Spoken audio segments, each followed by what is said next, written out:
Good morning po muli mga kapoging ninong. Maraming salamat po sa lahat ng ating mga subscribers, sa lahat po ng mga sumubaybay, sa lahat po ng mga nag-follow, nag-like and share and subscribe. Maraming salamat po. At muli ko po kayong binabati. 11 days na lamang po ay Pasko na. Kaya Merry Christmas po sa inyo. Ngayon po ay magluluto tayo ng ano tawag dito? Chicken marinated po, parang inasal or basta chicken marinated po.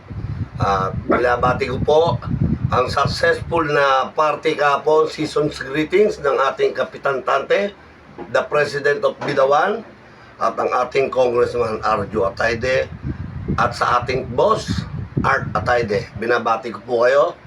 At ganoon din po ang ating kaibigan, kumpare, na si Pare. Ito po, ang ating ibababad. Para ba ginawa? Ganyan. Yan. Yan po. Ito po yung ating chicken. At para pumasok yung kanyang mga yan, gaganunin po natin yan para pumasok ang mga ingredients na ilalagay natin, yung pagbababara niya. Yan po. Natatakot ako dahil matalas, oh. Tapos pag ginano, nahihiwa agad, eh, oh. Yan po. Yan. Kaya ganyan, para yung gagawin nating syrup ay pumasok talaga sa kanya. Yan. Yan. Yan po. Pagkatapos, dito sa kabila, hihiwaan po naman natin siya. Yan.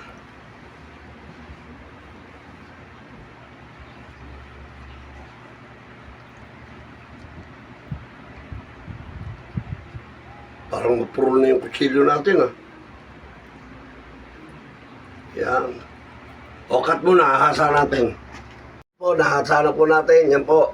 Hihiwaan po natin yan para yan, pumasok sa kanya yung ating mga ating ipang sa kanya, marinate natin sa kanya. Yan nahiwa na po natin yan mga yan. Yan. Yan, para dyan pumasok yan.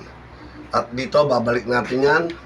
At muli, binabati ko pala ang ating kumpare, si Paring Paquito Barasan. Maraming salamat sa lagi mong pagsuporta sa ating video. Yan, sarap ipanghiwa.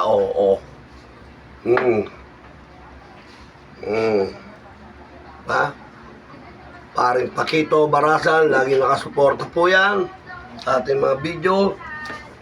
Yan.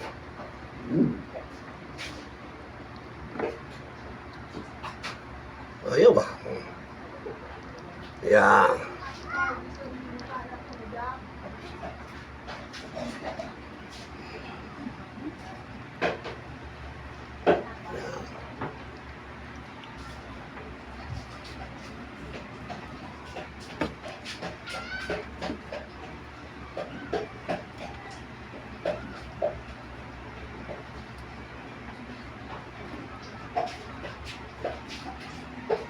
Yan po. At pag lahat yan, na ganyan na natin, uumpisa na po nating lagay yung ating itong ating mga pang marinate.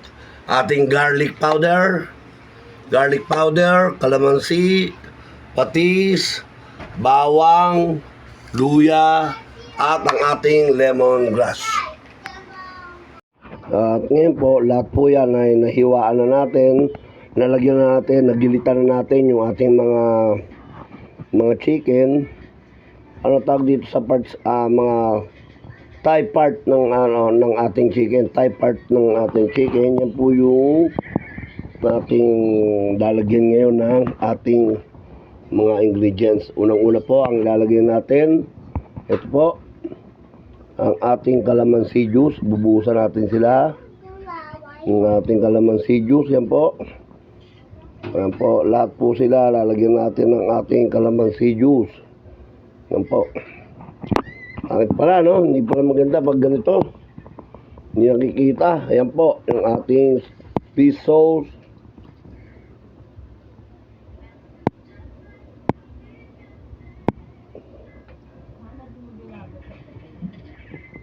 At pagkatapos po nito, ay ililipat po natin siya sa ating ibang pagbababadan. Ayan po, ngayon, ang ating luya. Ayan. Ang ating garlic. Ayan po. Ang pangit gamitin ang ating teka po. Papabidyo po tayo. Ang hirap po. Galaw ng galaw yung ating camera.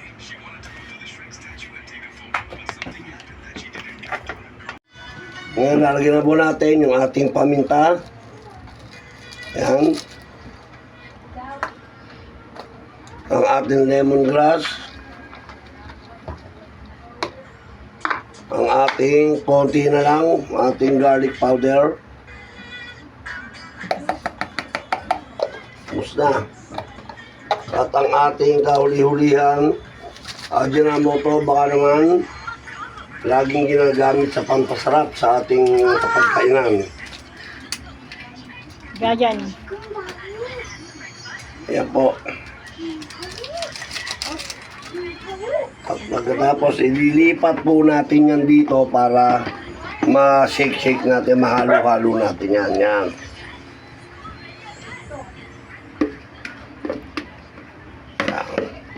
Yan, para yan, ganyan. Bababad po natin yan dyan. At mamaya, every 3 minutes, baliktad, 3 minutes, baliktad, 5 minutes, baliktad, pag ganyan-ganyan lang po. Mamassage po natin yan para, yan, ganyan po. Takbal lang natin. At pagkatapos mamaya, babalikan natin para ibalik-baliktad po natin yan. Ngayon, magliligpit na po tayo.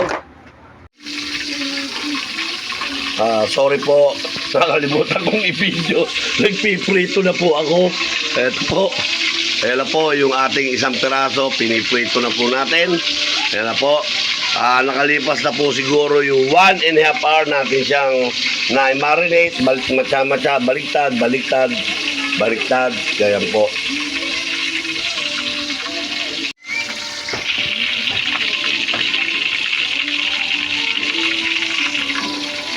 Ayan po, sinalang na po natin uli ang ating bagong chicken, ikalawa.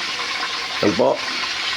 At habang nakasalang yung mga yan, itong mga to naman ay ating binibiling-biling din para hindi natutuyuan ng kanyang pag-marinate. Naka-marinate pa rin yan.